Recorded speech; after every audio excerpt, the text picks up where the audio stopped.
Épître de Pierre, chapitre 2. Rejetant donc toute malice et toute ruse, la dissimulation, l'envie et toute médisance, désirez comme des enfants nouveau-nés le lait spirituel et pur, afin que par lui vous croissiez pour le salut. Si vous avez goûté que le Seigneur est bon, approchez-vous de lui, pierre vivante, rejetée par les hommes, mais choisie et précieuse devant Dieu.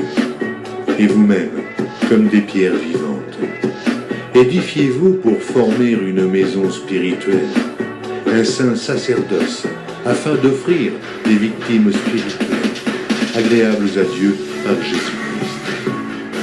Car il est dit dans l'Écriture, « Voici, je mets en Sion une pierre angulaire, choisie, précieuse, et celui qui croit en elle ne sera point confus. L'honneur est donc pour vous qui croyez, mais pour les incrédules. La pierre qu'ont rejetée ceux qui bâtissaient est devenue la principale de l'angle, et une pierre d'achoppement et un rocher de scandale. Ils s'y heurtent pour n'avoir pas cru à la parole, et c'est à cela qu'ils sont destinés. Vous, au contraire, vous êtes une race élue, un sacerdoce royal, une nation sainte, un peuple acquis, afin que vous annonciez les vertus de celui qui vous a appelé des ténèbres à son admirable lumière. Vous qui autrefois n'étiez pas un peuple, et qui maintenant êtes le peuple de Dieu. Vous qui n'aviez pas obtenu miséricorde, et qui maintenant avez obtenu miséricorde. Bien-aimés, je vous exhorte, comme étrangers et voyageurs sur la terre, à vous abstenir des convoitises charnelles qui font la guerre à l'âme.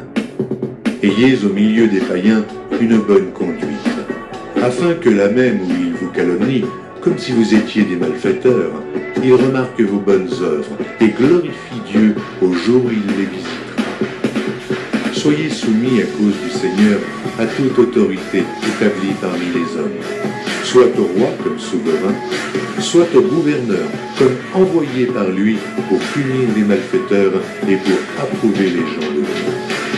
Car c'est la volonté de Dieu qu'en pratiquant le bien, vous réduisiez au silence les hommes ignorants et insensés, étant libres, sans faire de la liberté un voile qui couvre la méchanceté, mais agissant comme des serviteurs de Dieu. Honorez tout le monde, aimez les frères, craignez Dieu, honorez le roi, serviteurs. Soyez soumis en toute crainte à vos maîtres, et non seulement à ceux qui sont bons et doux, mais aussi à ceux qui sont d'un caractère difficile. Car c'est une grâce que de supporter des afflictions par motif de conscience envers Dieu, quand on souffre injustement. En effet, quelle gloire y a-t-il à supporter de mauvais traitements pour avoir commis des fautes? Mais si vous supportez la souffrance lorsque vous faites ce qui est bien, c'est une grâce devant Dieu. Et c'est à cela que vous avez été appelés, parce que Christ aussi a souffert, en laissant un exemple, afin que vous suiviez ses traces. Lui qui n'a point commis de péché, et dans la bouche duquel il ne s'est point trouvé de faute. Lui qui injuriait ne rendait point d'injure, maltraité ne faisait point de menace, mais s'en remettait à celui qui juge justement. Lui qui a porté lui-même nos péchés en son corps sur le bois, afin que, morts au péché, nous vivions pour la justice.